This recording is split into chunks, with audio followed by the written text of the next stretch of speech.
O RenovaBio é o que tem de... Primeiro, foi o único projeto e tema que eu vi de ter tanto apoio e tanta unanimidade como ele.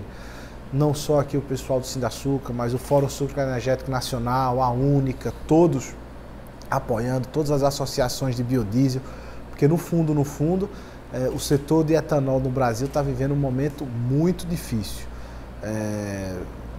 Vinha vivendo já um momento difícil, desde o dia 31 de dezembro do ano passado, por conta do término do crédito do PIS e do COFINS, uma penalidade maior. É evidente que agora, com o aumento do PIS e COFINS na gasolina, isso deu algum alívio, mas eles querem mais ainda. A gente está num trabalho também aí em cima da importação de etanol importado. Para vocês terem uma ideia, o volume de etanol importado nos primeiros 5 meses desse ano já foi superior a todo o volume do ano passado, tendo em vista a safra recorde que também teve lá nos Estados Unidos. Então a pressão de etanol de milho entrando no Brasil é muito grande, e aí pega primeiro o Nordeste, mas já começa a ter impacto também na produção do Sudeste de São Paulo. Então a gente está vendo algumas medidas, algumas já foram tomadas no âmbito do Conselho Nacional de Política Energética, que é não limitar a importação, mas fazer com que o importador de etanol ele tenha as mesmas obrigações do produtor nacional, porque o produtor nacional hoje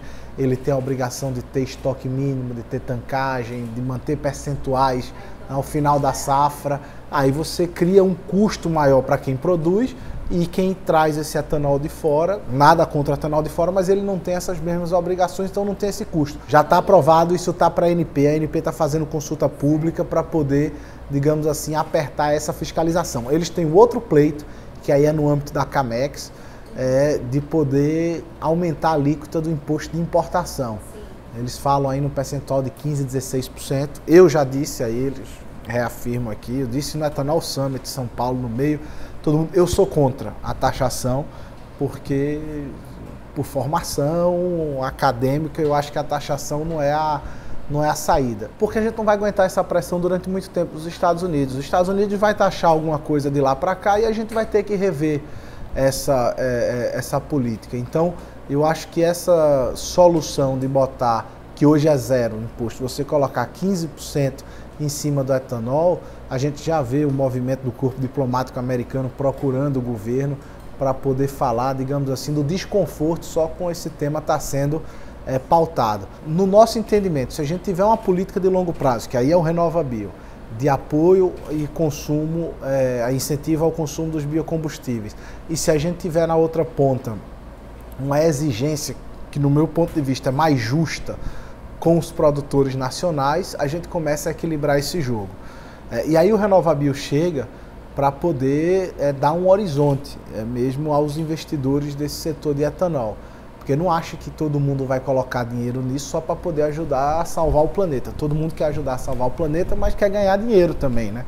Então, esse é uma grande coisa. Hoje não é uma atividade muito rentável com os preços que estavam sendo praticados. O RenovaBio é uma política de 10 anos, que não é baseado no imposto decidido por decreto, que não varia de acordo com a gasolina, e sim baseado no número de emissões que o país quer se comprometer a reduzir. E com isso você vai, digamos assim, com essas metas é que você vai estimulando a produção e o consumo tanto de etanol como de biodiesel. Isso não estamos inventando a roda, já é feito nos Estados Unidos, já é feito em outros países. A gente está pegando e aplicando para cá com um horizonte de 10 anos para frente, que vai ser regulado pelo CNPE, né, pelo Conselho Nacional de Política Energética.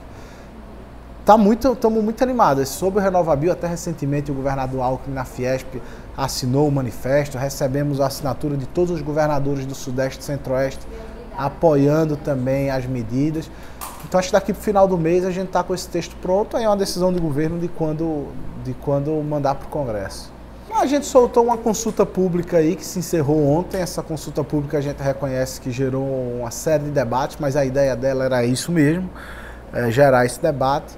A gente precisa explicar umas coisas que muitas vezes as pessoas não entendem quando fala em vender as usinas da Chesf, a energia das usinas da Chesf, é que as pessoas precisam entender que essas usinas não são mais da Chesf já há muito tempo. desde a MP 579. A gente precisa voltar lá atrás. Quando o governo passado fez a medida provisória 579, ela viu as usinas que já estavam amortizadas e justamente por estarem amortizadas, ela disse, esse bem agora é da União e a União vai decidir vender essa energia apenas pelo custo de operação e manutenção. E aí, essa energia foi colocada ao mercado mais barata e a Chesf tem um contrato de operação e manutenção. A Chesf tem, Furnas tem, Cemig tem, outras usinas Brasil afora tem. Então, se você pega, por exemplo, uma usina lá de Itaparica, de Paulo Afonso,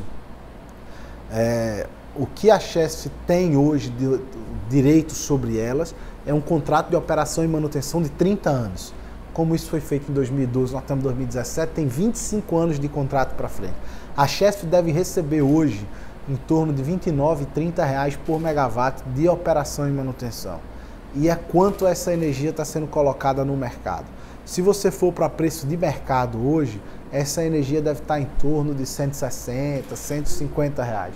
Isso é o que inviabilizou a Chesf ao longo desse tempo, porque esses recursos mal pagam a operação e manutenção e ao longo desse tempo a Chesf foi assumindo uma série de compromissos que ela não tem caixa para poder bancar. A Chesf entrou em Belo Monte, Chesf entrou em Sinop, Chesf entrou em Jirau, então ela não tem perna para todos esses investimentos. A ideia da consulta pública que foi lá proposta, não dá para você descotizar também todas as usinas de uma vez, que de fato você vai ter um impacto na tarifa ao consumidor. A ideia é você fazer no tempo essa descotização e o benefício que você vai ter fruto dessa venda da energia, quando você descotizar, é que aí está sendo proposto uma série de alternativas. O que está na consulta é dividir um terço, um terço, um terço. Você divide um terço para a União, você divide um terço para a Eletrobras e um terço para abater encargos do setor. Então, é o seguinte, nós não estamos tirando dinheiro da Chesf para poder dividir com 3 pessoas. Esse dinheiro é da União, esse direito, e a União quer fazer, a nossa proposta é que se faça essa divisão. Ao final, veja só, pode ter a venda de algumas usinas, isso pode ter. Só que o que é que a Chesf tem já hoje? A usina já não é dela, é da União. Pode ir para um privado, não para a União. Agora, qual é o direito que a Chesf tem? A Chesf tem hoje, se você decidir fazer hoje, ela tem um contrato para frente de 25 anos. Que me diz o presidente da Chesf, até em alguns casos, se você trouxer valor presente, dá negativo esse contrato, por tão baixo que é o valor. Agora, este direito para frente é evidente que por ela ter um contrato, quem vier a comprar ou continuará com a operação e a manutenção feita pela empresa, que eu sinceramente não sei se é bom negócio para a Chesf, a gente está vendo aí, ou vai indenizar a Chesf para poder sair disso. Ou então, até por não indenizar, numa formatação da nova SPE, a Chesf pode ficar com uma participação disso, só que aí ela vai ter um percentual de uma empresa que ao invés de vender energia a 30, 40 reais, vai vender a 150 a preço de mercado. E por fora do preço da energia, se coloca ao consumidor um risco enorme. Por exemplo, na cotização, o risco hidrológico é do consumidor. Para vocês terem uma ideia, nós pagamos só em junho 2 bilhões de risco hidrológico. E vai continuar assim durante muito tempo, porque a situação do Rio está muito difícil, tá entendendo? Então, o preço da energia, ele é artificialmente barato, porque por fora você tem uma série de riscos, digamos assim, que ficaram para o consumidor. E a ideia, na consulta pública tem isso, tem um tópico lá que é a alocação correta dos riscos, o que é risco do gerador, o que não é risco do gerador.